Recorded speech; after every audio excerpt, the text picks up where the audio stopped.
Hello students, आज मैं आपके सामने कौन सा टॉपिक लेके आया हूँ।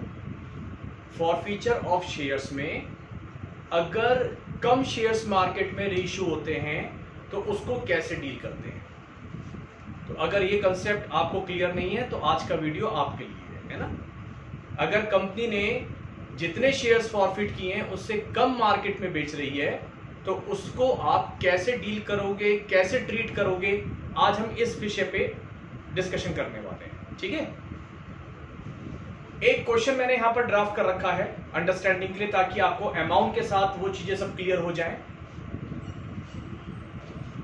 एप्लीकेशन 2 रुपीज की है, अलॉटमेंट 5 + 2 आप समझते हो प्रीमियम है, और फाइनल कॉल 3 है।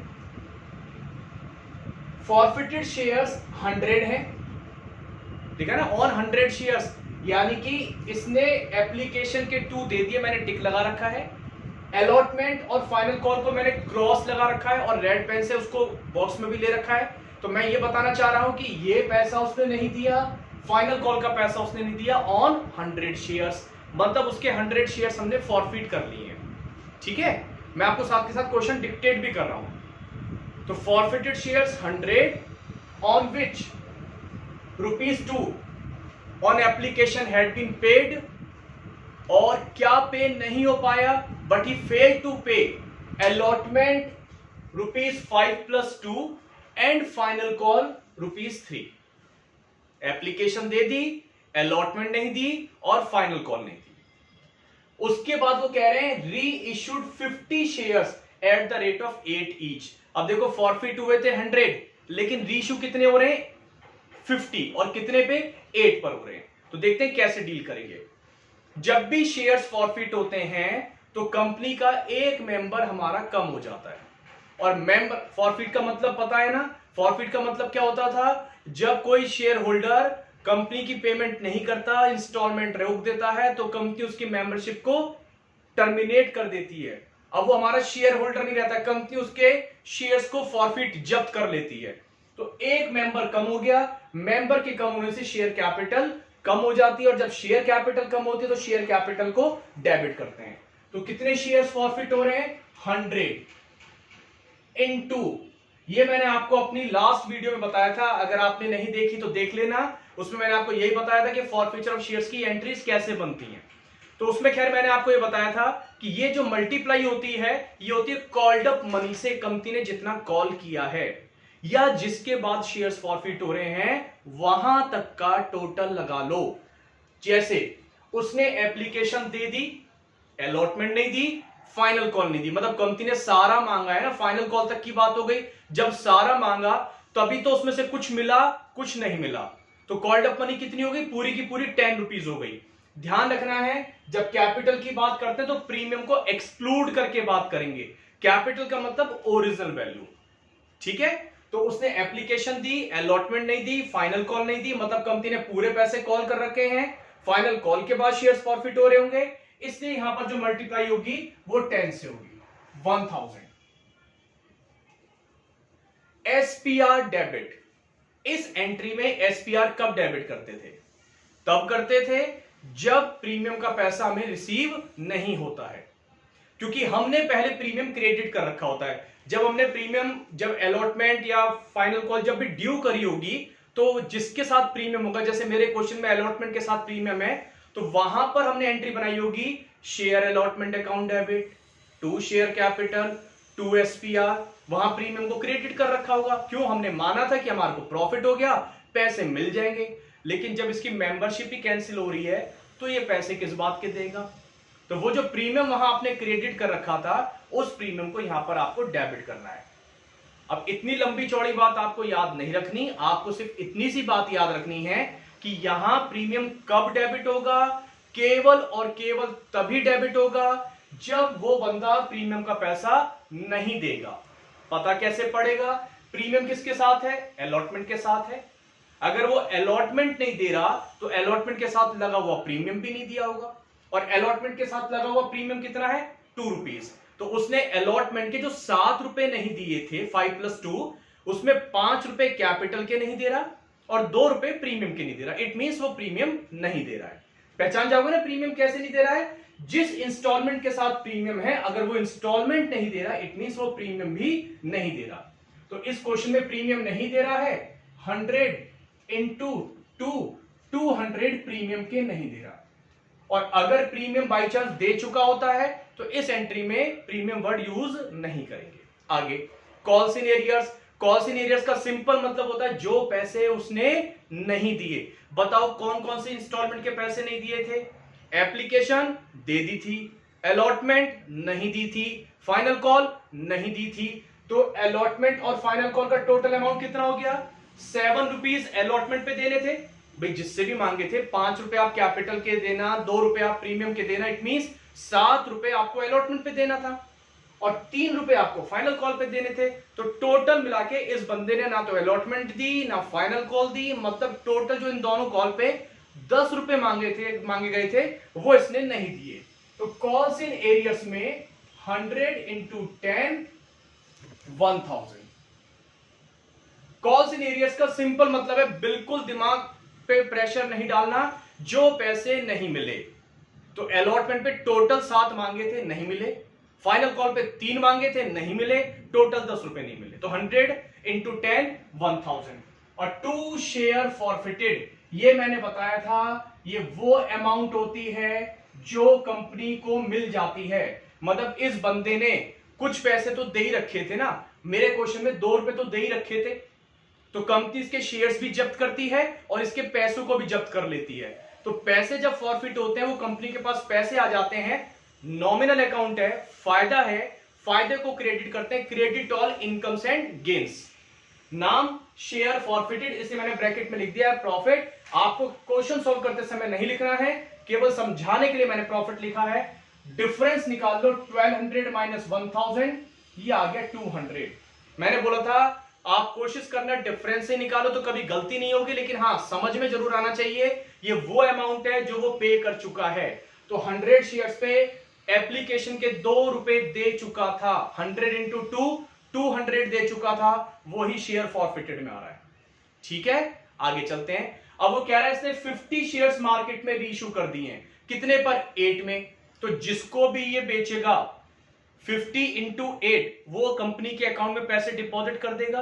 तो कंपनी का bank balance increase, 50 into 8 400, company का बैंक बैलेंस इंक्रीज हो जाएगा।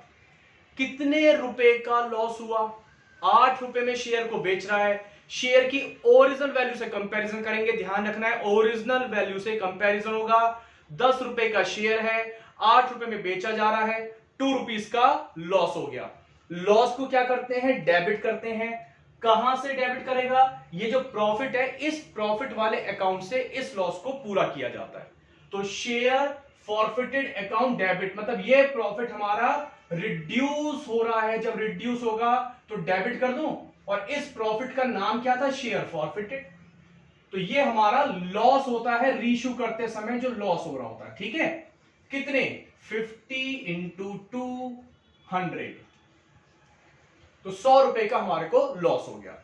और 2 शेयर कैपिटल, कैपिटल इन दोनों का टोटल कह लो या ये कह लो 50 शेयर्स और 10 रुपीज शेयर की फेस वैल्यू थी, तो 50 इंटू 10 500 हमारी कैपिटल इंक्रीज हो गई। कोई प्रॉब्लम नहीं, आगे चलते हैं। Last, share forfeited account debit to capitalism. ये क्या था, ये जो फॉरफिटेड का प्रॉफिट होता है इसमें जो लॉस होता है माइनस कर लेते हैं, नेट रिजल्ट हम कैपिटलिज्म में डालते हैं। बस खास बात ये है, ये जो कैपिटलिज्म होता है, जो शेयर्स आप बेच देते हो, बेचने पर जो नेट प्रॉफिट बचता है, प्रॉफिट उसी का निकाला जाएगा। अरे सीधी सी बात है ना, दुकान में जो सामान पड़ा है आप प्रॉफिट उस पे निकालते हो, या जो सामान बेच दिया जाता है प्रॉफिट उस पे निकालते हो। बताओ दुकान पे सामान है उसका, या दुकान में से जो सामान बेच दिया उस पर प्रॉफिट निकलेगा। आप सब अच्छे से जानते हो जो सामान बिक रहा है प्रॉफिट तो उस पे निकाला जाएगा। तो जो शेयर्स बिकेंगे प्रॉफिट उस पे निकाला जाएगा। तो 50 शेयर्स बिके हैं तो प्रॉफिट 50 शेयर्स का निकलेगा और वो अमाउंट कैपिटल रिजर्व में आएगी। अब वो 50 शेयर्स का प्रॉफिट कैसे निकालना है बस वो समझ लो, लास्ट पॉइंट वही है, वो यहां पर समझ में आएगी बात। देखो जरा, ये 200 का प्रॉफिट था पहली वाली एंट्री में, जो उसके 200 रुपए कंपनी ने जब्त किए थे। कितने शेयर्स पे थे? 100 शेयर्स पे थे। 100 शेयर्स पे प्रॉफिट था 200 रुपए का। बताओगे एक शेयर पे प्रॉफिट कितने का हो गया? मैं जरा लिखता हूं, 200 रुपए का प्रॉफिट कितने शेयर्स पे? 100 शेयर्स पे। तो एक शेयर पे कितने का प्रॉफिट हो गया? 2 रुपए का प्रॉफिट हो गया। यानी कि अगर हम यहां से देखें तो कंपनी एक शेयर पे 2 रुपए का प्रॉफिट कमा रही है। कितने शेयर्स बेचे हैं कंपनी ने? 50 शेयर्स बेचे हैं। तो मैं 50 से मल्टीप्लाई कर लूं तो 50 शेयर का प्रॉफिट निकल के आ जाएगा, है कि नहीं? 100 शेयर पे 200 रुपए का प्रॉफिट, तो 50 शेयर पे कितने रुपए का प्रॉफिट? हालांकि ये बहुत सिंपल अमाउंट थी, आप वैसे भी निकाल लोगे। 100 शेयर पे 200 का प्रॉफिट था, तो मैंने शेयर आधे कर दिए 50, तो प्रॉफिट भी कितना हो जाएगा? 200 से आधा रह जाएगा, यानी कि 100 रह जाएगा। लेकिन निकालने का तरीका बता रहा हूं। 200 का प्रॉफिट 100 शेयर्स पे, तो एक शेयर का प्रॉफिट 50 से मल्टीप्लाई किया तो 50 शेयर का प्रॉफिट आ गया। तो ये ब्रैकेट में 50 शेयर का प्रॉफिट आ चुका है, माइनस लॉस कितना हुआ था 50 शेयर्स पे? 100 रुपए। ये रहा लॉस जो हुआ था 50 शेयर्स का, जो लॉस हुआ था। सॉल्व करें तो इसको जब सॉल्व करेंगे तो 100 माइनस 100 इज इक्वल टू 0, यानी कि जो प्रॉफिट आ रहा है, नेट प्रॉफिट आ रहा है, वो 0 आ रहा है। तो ये वाली अमाउंट में, सॉरी एंट्री में कोई भी अमाउंट नहीं आ पाएगी। निकालने का तरीका मैंने आपको बता दिया। यहां जो भी प्रॉफिट आता, मेरे इस क्वेश्चन में 0 आ गया, जरूरी नहीं है सभी क्वेश्चन में 0 आए। जो भी अमाउंट आएगी इस फॉर्मूले से वो आप लिख दोगे। इसको अगर हम फॉर्मूले में कन्वर्ट करना चाहें कैपिटल रिजर्व का, तो इसको कैसे करेंगे? मैं यहां लिखता हूं, ये 200 क्या था? ये था फॉरफिटेड अमाउंट। फॉरफिटेड अमाउंट 100 क्या था? Forfeited shares. 50 क्या था? री इश्यूड शेयर्स। ये 100 क्या था? माइनस लॉस ऑन री इश्यू। लॉस ऑन री इश्यूड। तो कैपिटल रिजर्व निकालने का एक फॉर्मूला हमने ड्राफ्ट कर लिया। क्या? Forfeited amount upon forfeited shares into reissued shares minus loss on reissued. Sir निकालेंगे कब ये वाला फॉर्मूला? अप्लाई कब करेंगे?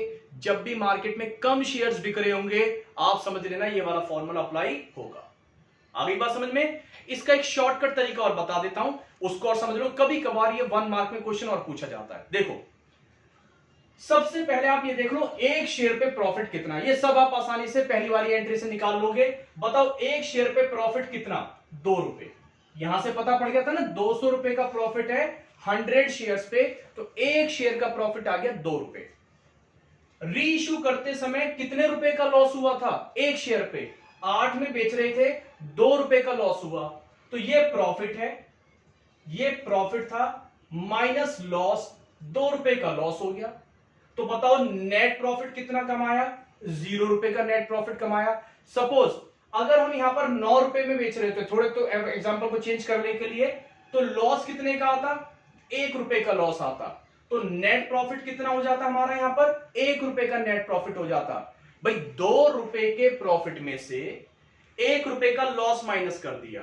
2 रुपए का प्रॉफिट कहां से आ रहा है? समझ रहे हो? यहां से आया, और लॉस यहां से आया था। कहां से? जो ये शेयर फॉरफिटेड डेबिट किया था। 8 रुपए में बेच रहे हैं, मैंने फिलहाल अभी एग्जांपल चेंज कर दिया। सपोज अगर 9 रुपए में बेच रहे हैं तो 1 रुपए का लॉस हो गया, तो ये 1 रुपए का लॉस हुआ। तो नेट कितना कमाया? 2 प्रॉफिट, 1 रुपए का नुकसान, तो 1 रुपए का हमारे को नेट प्रॉफिट हो गया। तो कैपिटल रिजर्व में कैसे लिखता? फिर मैं 50 शेयर्स बेचे थे, 1 रुपए का नेट प्रॉफिट कमा रहे हैं, तो कैपिटल रिजर्व में क्या अमाउंट आ जाती? 50 रुपए। उस केस में हमारे यहां कैपिटल रिजर्व में अमाउंट निकल के आ जाती। तो अगर आपको शॉर्टकट निकालना है तो कैसे निकालोगे? एक शेयर का प्रॉफिट माइनस एक शेयर का loss is equal to net profit आ जाएगा। उस नेट प्रॉफिट को जितने शेयर्स मार्केट में रीइश्यू करे हैं उससे मल्टीप्लाई कर लेना, आपका शॉर्टकट तरीके से कैपिटल रिजर्व निकल के आ जाएगा। ठीक है, आई होप आपको ये समझ में आया होगा कैपिटल रिजर्व कैसे कैलकुलेट करना है। ये आपका थोड़ा सा मैंने लॉन्ग कट तरीका बताया, और अगर 1 मार्क में पूछते हैं तो शॉर्टकट तरीका भी इस तरीके से कैलकुलेट कर सकते हैं। तो अगर वीडियो समझ में आई हो तो आप इसको लाइक, शेयर, सब्सक्राइब जरूर कर दीजिएगा। ठीक है, थैंक यू।